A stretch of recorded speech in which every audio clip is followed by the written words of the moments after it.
In January of 1981, a young boy stumbled across a cave in the long angled gully at Warramoo in the Blue Mountains.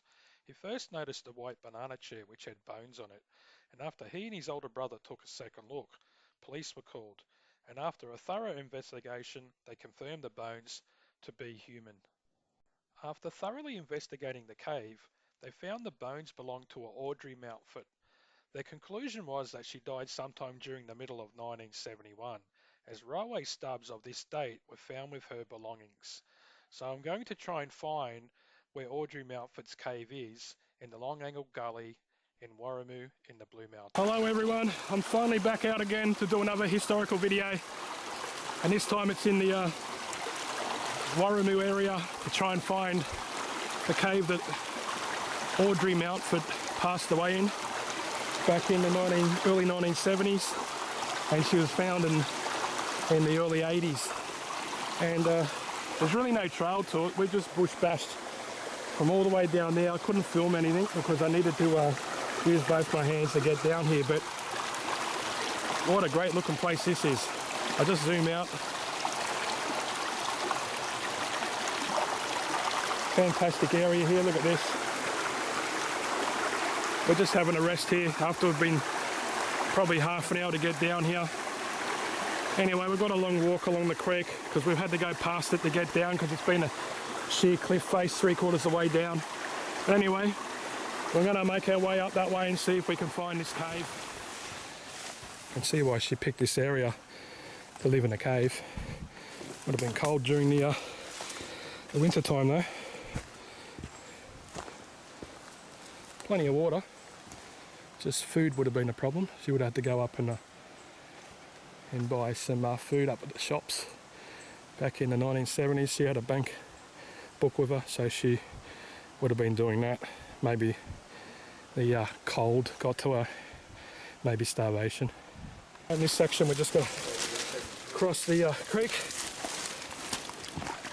and this is where our feet get all this area again. Look at that overhang there. The water looks that bluey colour. Awesome. Obviously no one's been down here for a long time, or if ever. Really nice scenery when you get down to some of these creeks, and if you're able to hike along them.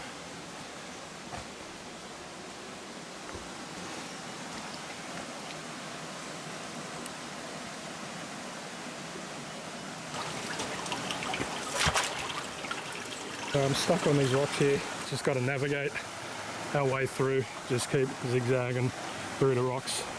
I'm going to go that way, it looks like it's a bit easier. We found some caves, but they don't quite match up to the pictures that we've got of the cave, unless they've weathered, but at least we know where these are now, and if we can't find any other caves we'll come back here, but I'm pretty sure that's not them. This is a massive tree.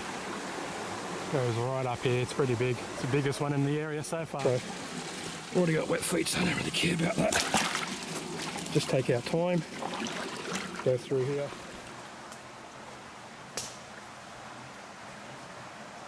Hopefully it gets a bit easier. There's less rocks up here. So it's going to be hopefully somewhere up there. Another massive tree. Some big ones down here.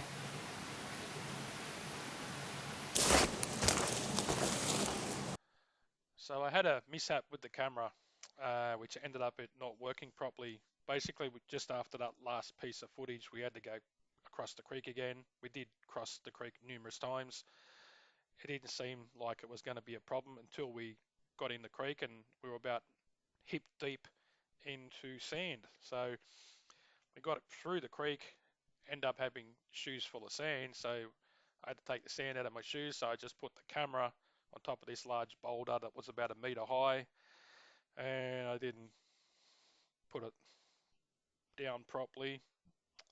And yeah, rolled off and 1 meter down, hit the rocky surface below and cracked. I could still record through the screen, I just couldn't record any sound. So that's going to be the problem from here on. I'll probably have to do a bit of narration from when I use the camera, because I still thought it was recording sound, but I didn't notice this. So this is the first bit of footage. As you can hear, there's no sound. And I did get my mobile phone out and film with my mobile phone. So I'll probably do a bit of narration and use the mobile phone for the rest of the footage of this video. So we're just walking through this area here, a lot of ferns, and it was open in places to get through pretty easily. Looking up to see if we could see the cave that matched what we had on the police journal. So they just pointing down to show how wet I was, pretty much from the hip down. And we're just looking up to see if any of these caves could be the one that Audrey Mountford was found deceased in. But at the time, we didn't know which one it was.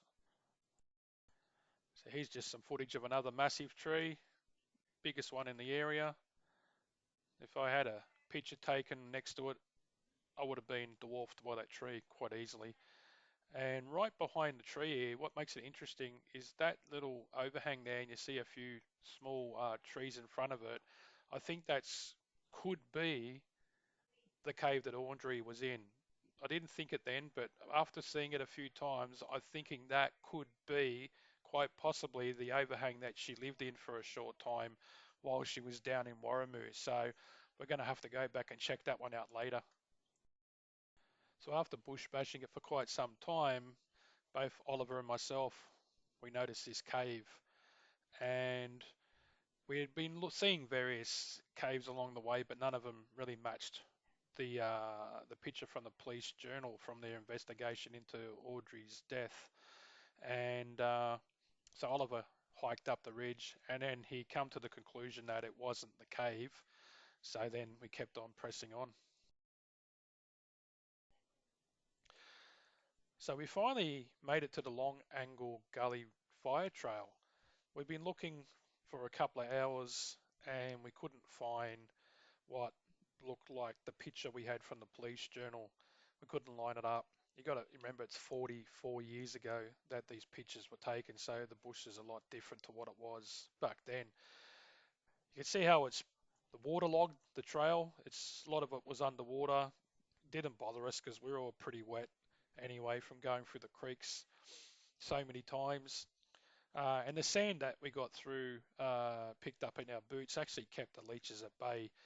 But the big question was, how far would a lady around 30, maybe early 30s, go with no real hiking gear or camping gear into the Long Angle Gully to camp in a cave? So this is the most western side of the Long Angle Gully where Long Angle Road meets it.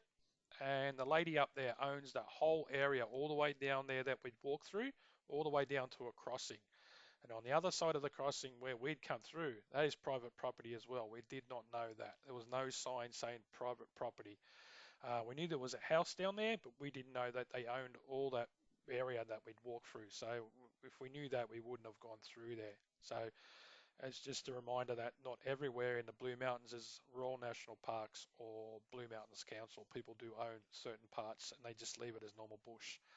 So as we're walking back, we met two ladies and I said, do you know about Audrey Mountford's cave, where we could find it? She says, but we don't know, but there's a lady down at the crossing that if you come through there. We said, yeah, we come through there, we've got to walk back. She said, go and see her because she would know their family had been down there forever. So her father had built the house a long time ago. Okay, so we've come into a bit of luck. We've met a lady that owns the house down next to Fitzgerald's Creek here in Long Angle Gully, and she's happy for us to come down. I've got a phone number and a name, and to meet up, and she's going to show us where the cave is. She knows exactly where it is because she's seen the banana chair that was found, that Audrey was found laying on, so she'd seen it. So anyway, we're on our way out and along this sketchy trail up to the car. I can pretty much say we've been everywhere around this joint today and I've enjoyed every minute of it. So anyway, stay tuned because there's going to be a part 2 to this. And as I always say, always hiking thongs.